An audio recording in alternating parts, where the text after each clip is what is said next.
Now. On 105.9 FM and streaming worldwide on the WMAL app. O'Connor and Company. It's 7:06 on O'Connor and Company. Thanks for joining us on this Wednesday morning in your nation's capital. Coming up at 7:35, Hans von Spakovsky. Talk to him about the constitutional crisis. Hey, remember the whole constitutional crisis over the border and the Texas National Guard? Suddenly, people aren't talking about it anymore. I thought that Biden gave a deadline there. I thought he was going to get in there and really not done anything. Strange. We'll talk to Hans about that.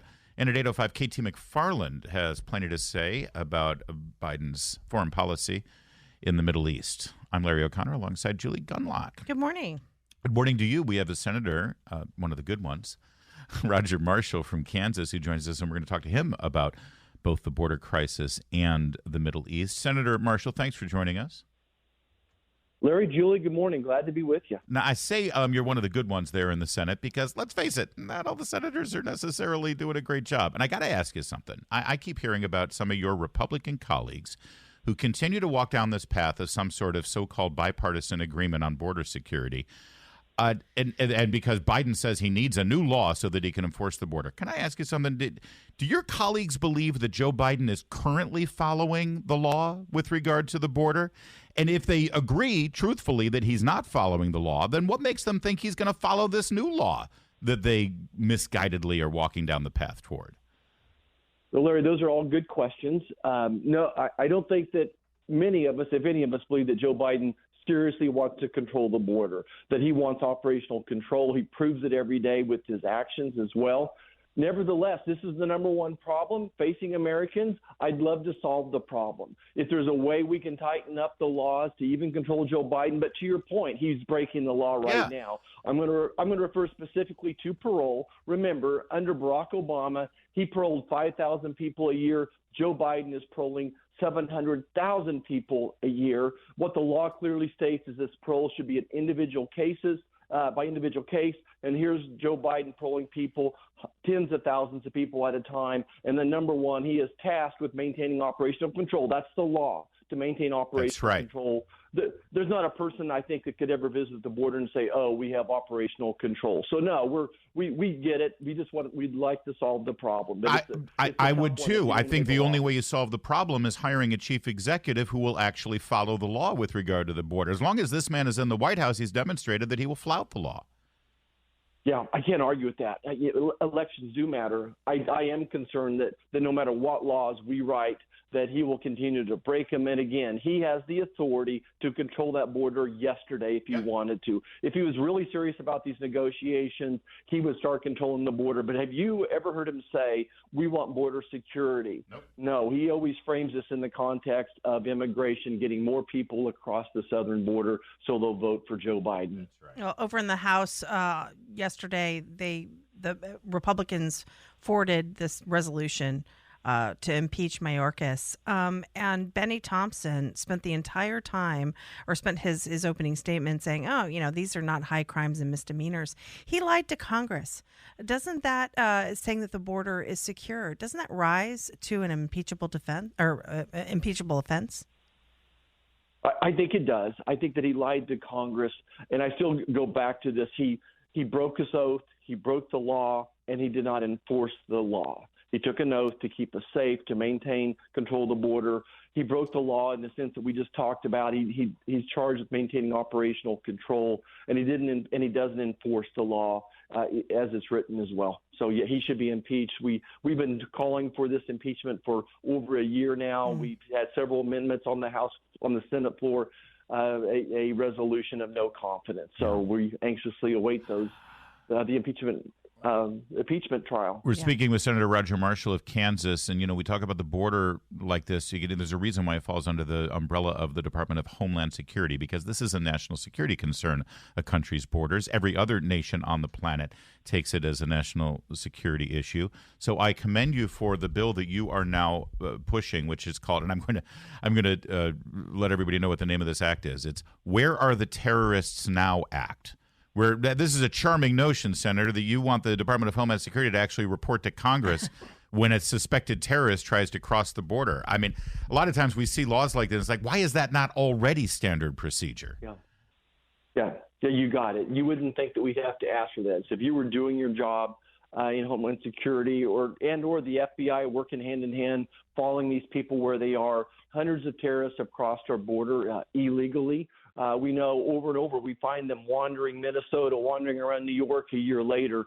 So once these people cross the border, it should be the obligation of DHS to track these people, put a bracelet on them, whatever they got to do. But we should know where they are. We shouldn't have to ask for this, but we certainly want to bring it to their attention that we know they're out there. And this is why FBI Director Wray said everywhere he looks, he sees blinking lights, concerned about the safety and security of Americans. It's been several days now since the 3 soldiers were killed at the hands of terrorists funded and coordinated by the nation of Iran, and one could argue financed by the Biden administration.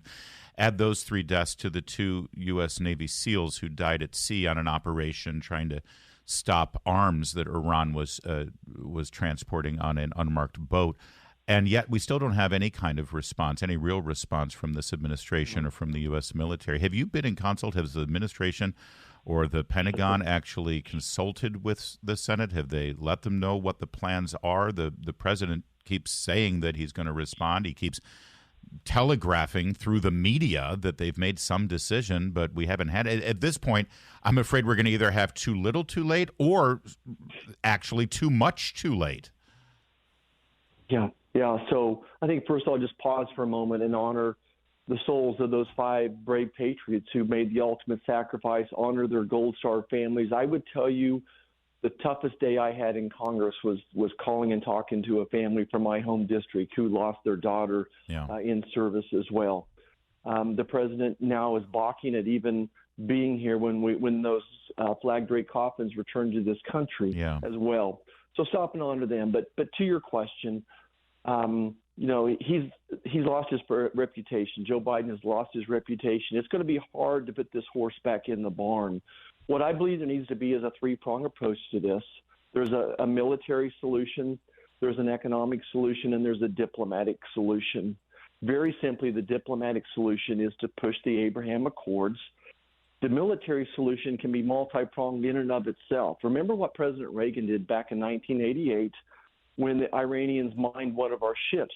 He turned around and he attacked their oil derricks offshore, along with he attacked 3 of their military ships. We should do that along with shut down their shipping. Iran is operating some 500 ghost ships with foreign flags shipping oil from basically Russia to Iran and then on to China. We should stop those ships. We should punish any country that's participating with them. There are some military satellites that Iran recently launched. We should take out those satellites. We should be working with our allies, shutting down airspace, working with the Saudis to shut down their airspace. Everybody around Iran, we should be isolating them economically and diplomatically as well. We could talk about the economic opportunities. We have not scratched the surface of what we could do economically to them. Senator Roger Marshall of Kansas is our guest. Quickly, Governor Westmore of Maryland made a bet over the last football game between the Ravens and the Chiefs with the governor of Kansas, and someone had to point out that although there is a fine town in the state of Kansas called Kansas City, it's not the same one that the Chiefs call home. So although are you guys glomming onto that? You're probably riding this wave, aren't you? You're walking around the Senate. That's right. Our Kansas City Chiefs have made it to the Super Bowl. Is that how you're playing it? Oh, absolutely. I got my Chiefs tie on right now, getting ready to head to the Capitol. They're in Missouri, Senator. They're in Missouri. They're ours. I've been rooting for the Chiefs since I was a wee little boy, since the first Super Bowl when the Packers beat us 35-10 in Super Bowl I. I've been riding this wave, and by the way, huge Taylor and Travis fan, America's couple. Yeah, we got Taylor, and you guys don't. So everyone loves us. So here we go. I got to ask you, we're going to go for another Super Bowl. When you're wearing your Chiefs swag around the Senate, does Josh Hawley pass you in the hall and say, "You poser"? Oh no, we're in this together. Yeah, Josh and I are tight. We've got Eric Schmidt going along here, so we're all riding this wave. Like, there's just a thin river separating us. Most of the players live in Kansas, so because of the taxes. The tax base. So no, we're going to ride this wave all the way to the Super Bowl and enjoy the ride. If the case you were making is it's the good Midwestern Kansas City Chiefs against the evil Gavin Newsom San Francisco 49ers, you have won the argument, sir. Go Chiefs. There we go. We'll just stop right there. Thanks so much for having me. Thanks, Senator. It's 7:16. Let's get right to Jamie Whitten and the More than just politics, because laughter is the best medicine. Download the WMAL app to stream us for free.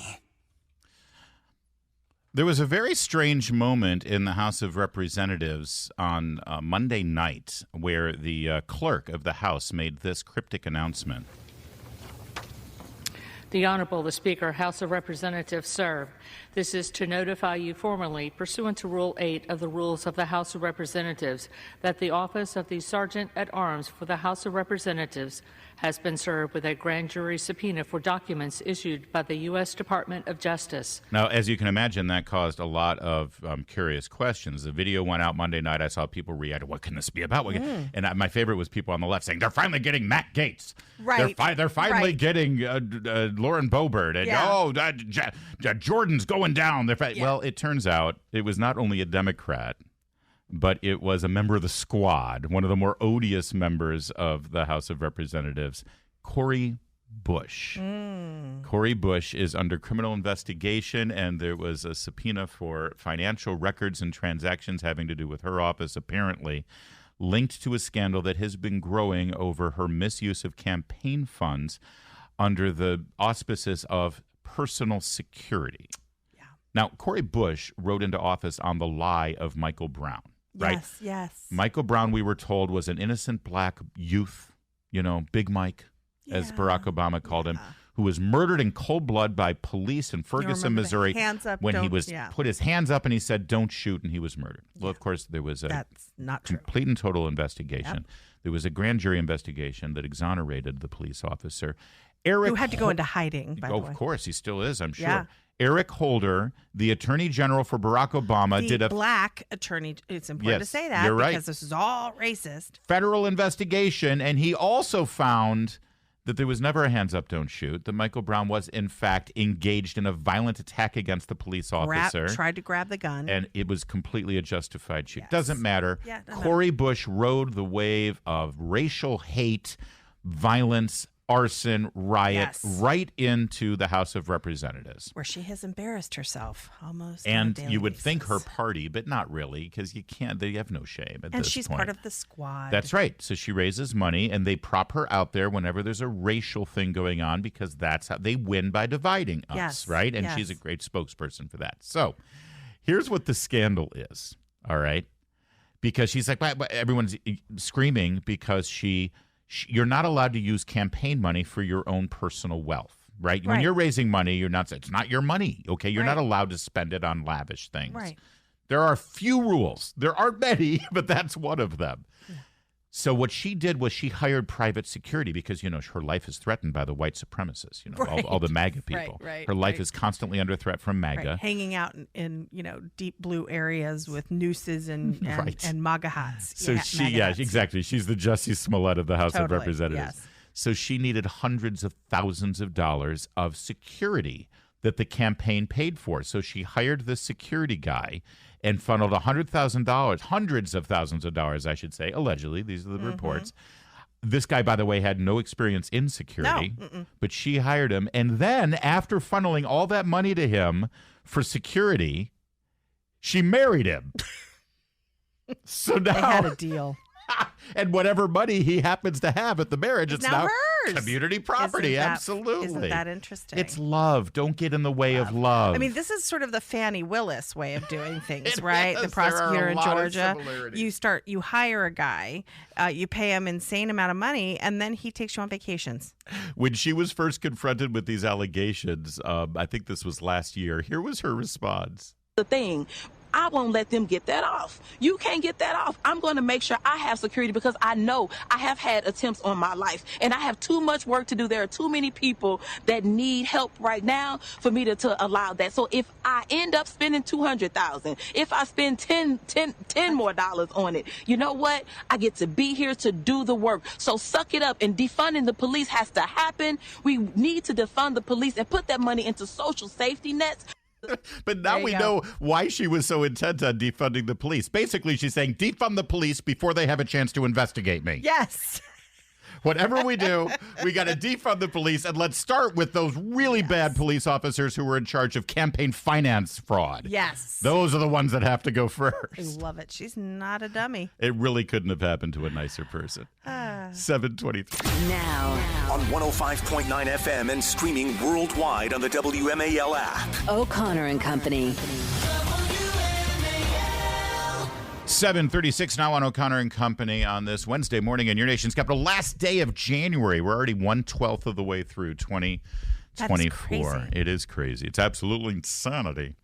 Coming up at 8:05, talk about insanity. We're going to try to bring some sanity to our national security woes with Katie McFarland, formerly of the National Security Brain Trust there from the Trump administration. We'll find out what she thinks of what Biden should do with regard to Iran. I am Larry O'Connor. She is Julie Gunlock. Good morning. Get ready, Julie, because we've got Hans von Spakovsky in the house. Of course, Hans von Spakovsky is in charge of the Election Law Reform Initiative at Heritage Foundation and also senior legal fellow. I love, by the way, Hans, thank you for joining us. Good morning.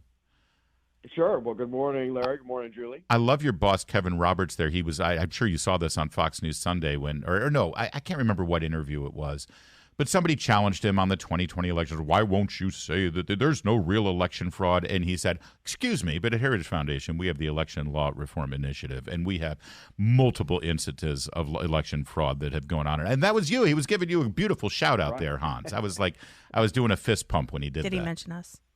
Not Yeah, this time. no, in fact, our election fraud database, we just hit 1,500 proven cases of fraud.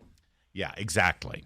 I want to turn you to the southern border, though, because, you know, we entered the weekend, Hans, with a constitutional showdown with Texas joined by 25 other states, all pledging their state's National Guard to do the work that the Biden administration refuses to do, even though constitutionally they are obliged to do so. And by statute, they're obliged to do so. They're supposed to protect the border. They refuse to do so. In fact, they're going out of their way to circumvent Texas's ability to protect their own state's borders. And this, as far as we know, Biden gave them a deadline, and nothing has happened at this point. Abbott and the Republican governors have not blinked. Where does this stand right now, and how does this play out constitutionally? Well, you know, what the U.S. Supreme Court did in the lawsuit that's going on between Texas and the Biden administration over all of this, all they did was issue a two-line order that said that there's not going to be any injunction in place while the case is on appeal. Right. So in essence, Texas can keep putting up the the barbed wire fencing because there's no court order saying they can't do it. Well, Hans, and so, I get that, and I appreciate it, and I don't mean to interrupt you, but I've seen liberal analysts on this say that may be well and good, but Texas is preventing Border Patrol agents from entering the park where this razor wire is, and they have the right to enter the park and remove those barriers. So who's right here? Well, in fact, what the Supreme Court did dissolve is the injunction that was preventing the federal government from going in and removing those barriers. So basically, you've got a stalemate while this case is on appeal, and there's going to be arguments in the Fifth Circuit U.S. Court of Appeals in mid-February about it. But so the status right now is Texas can keep putting up wire. The Biden administration can keep trying to take it down. I mean, it's a weird situation, but that's what the situation is, but because of the court orders. But just succinctly, does the Texas National Guard have to allow the agents into the area so that they can remove the wire? I think that's a question that hasn't been answered, and the key here is Texas has been putting in this barbed wire fencing on state-owned property. Right. And why are the Border Patrol agents wanting to go in those areas? Well, in the district court that was hearing the case, they had video evidence, and the judge said, well, the only reason they were going in there was to cut holes in the fence so illegal aliens could cross the border. Mm-hmm. So what that means is the Border Patrol was being instructed by Alexander Mayorkas to help illegal aliens violate federal law by coming across the border. And so if Biden ends up pushing this, that's the video footage we'll get. Biden has won. Yeah. His people can now go in and remove barriers to allow illegal crossings. I don't think politically he wants that, Julie. Well, speaking of Mayorkas, did you, I don't know if you happened to watch the markup yesterday. This is the impeachment hearings that are going on the House side. Was there anything notable that happened yesterday? And where does that stand? All of these critics who are saying, oh, this is the behavior of Mayorkas is not a high crime and misdemeanor. Right. He can't be impeached. They're wrong. It's not just that he's failing to enforce the law. He has been deliberately telling DHS personnel to violate federal law. When you have a federal official who is directly violating federal law, are those critics trying to say you can't impeach that official for doing that? And just one example is, look, federal law says that when an illegal alien crosses the border, he has to be detained or immediately removed from the country. It's one or the other. Instead, the administration is not only allowing them in, they're helping them to get in, and then they're granting a mass parole. That's a direct violation of federal law, and it's Mayorkas that's telling his people to do that. After months of Mayorkas, years, I should say, of Mayorkas and Kamala Harris and Joe Biden and the spokespeople for the White House saying that the border is secure, we now have the spectacle of Joe Biden demanding the Senate pass a law so that he can secure the border that he has already told us is secure. Is there any new law that is needed? Biden says he can't do anything unless this new law is passed, and he's been asking since day one, which is a complete lie. But is there a new law that's needed? If Biden says he needs the law to shut down the border, is that true? No, it is totally false. Has everybody forgotten the Trump travel orders? Remember, Trump issued a travel order stopping, shutting down the border and stopping the entry of all aliens from particular countries. And it was the political allies of Joe Biden who challenged that, went to court. It went all the way to the U.S. Supreme Court. And in Trump versus Hawaii, the Supreme Court said, no, the president, he's got the authority under federal immigration law to shut down the border for all aliens or any class of aliens. President has that power, has that authority now. Yeah. Exactly right. All so anybody in the Senate who thinks that if they somehow give him more authority, he'll shut down the border, they're crazy. He could do it right now, and he's not doing it. All right. And quickly, I've heard again, and this is why we love having you, Hans, because you've got the expertise on these things. You hear these pundits on television say, oh, there was a showdown with Pete Wilson in California in the 90s about this, and we had a recent showdown with Obama in the state of Arizona about this, and each time federal law always prevails. The states have no right with regard to the border or immigration issues. Is that right, or is there just certain instances when federal law trumps state law? There's only certain instances when federal law trumps state law. And if they look at that U.S. versus Arizona case, in fact, the vast majority of the provisions that the state put in place were upheld. It was only a handful that the U.S. Supreme Court said went too far. So those critics ought to reread that case. That was the law. By the way, remember Obama and Eric Holder lied about it and said, yeah, there's a new law in Arizona where a cop can stop somebody buying an ice cream cone on the street and ask them for their papers, which was a total lie and fabrication. And you'd think if they had the law on their side, they wouldn't be lying all the time, Hans. Well, yeah, but that's like the President Joe Biden basically running a con game saying, well, if you just give me more power, I'll shut down the border, when actually he could do it right now. All right. Hans, listen, this is a great, important policy and constitutional law conversation we've been having, and we appreciate it, but we've got to move on to John Fetterman's love life. And I don't think you want to hang out for that. Nightmare is the word you've used. She seems like a nightmare. Yeah, all right. Yep. So Giselle Fetterman inexplicably deleted everything from her Instagram account and from various social media platforms, specifically pictures of she and her husband, John. Mm-hmm. And, of course, John Fetterman has seemed to have gone through a certain metamorphosis, a little he's healed. Little come to Jesus moment in the last 12 months here, and he seems very different. He's literally come to his senses. Yes. See, on many issues. I'm not ready to drink all the Kool-Aid yet, but yes, Fetterman seems to be a little red-pilled. So people were speculating that they had broken up. And of course, we don't dabble in wild speculation over here. No, we try to get to the about people's facts. Marriages. It's certainly about people's marriages. COVID.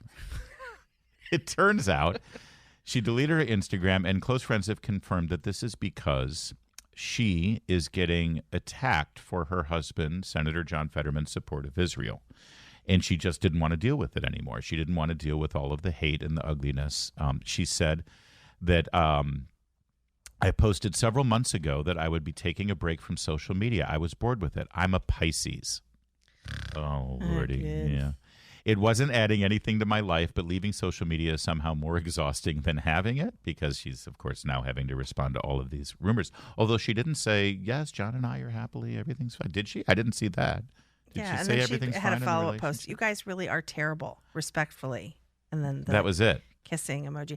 But she still hasn't confirmed that she is still with her husband, right? Yeah, I have a theory that is sort of in the vein of her still being terrible. Okay. I think she has very serious ambitions for political office herself. And that's why she poisoned her husband and tried to kill him. Allegedly. No, so that she could take over his Senate seat. Well, is that what you're saying, allegedly? Allegedly. What I'm saying is that I think he has made the Democrats mad. Yeah. And so she wants to. She's distancing herself from him association because she wants to be in good stead with the squad. Yes, yes, with the squad and right. with, you know. Well, that's more reasonable than killing her husband. Okay. Although she does look like the type. A little bit. Well. So my favorite speculation. So look at the last 12 months. You know, he had to check himself in for psychological purposes. He wanted to force everyone to let him wear hoodies. And then something switched. And suddenly he's like... He's been great on the border. Border control. Yes. Supporting Israel. Yes. He wants Menendez expelled from the Senate. You know, all this stuff, right? And suddenly now he and his wife are on the outs, and everyone's like, oh, you know, maybe she was the one who was moving him to the left, and now he's showing his true colors. She wants nothing to do with him, all that stuff. And they were assuming that they were broken up, and then somebody photoshopped a picture of Fetterman standing next to Lauren Boebert, and they just said, soon. Because Lauren Boebert is single and available too, by the way. Go. And maybe she and the senator from Pennsylvania will be enjoying an evening at the musical theater. Because God knows what happens when the lights go down. By the way, that would be a weird relationship, because she is like 4'3". Yeah, that would be weird. And he is like 7'12". Yeah. He has not healed so much that he's become a better dresser, by the way. He's still in his... She could fix him. I believe in Lauren. Yes, absolutely. She's a fine dresser. Please.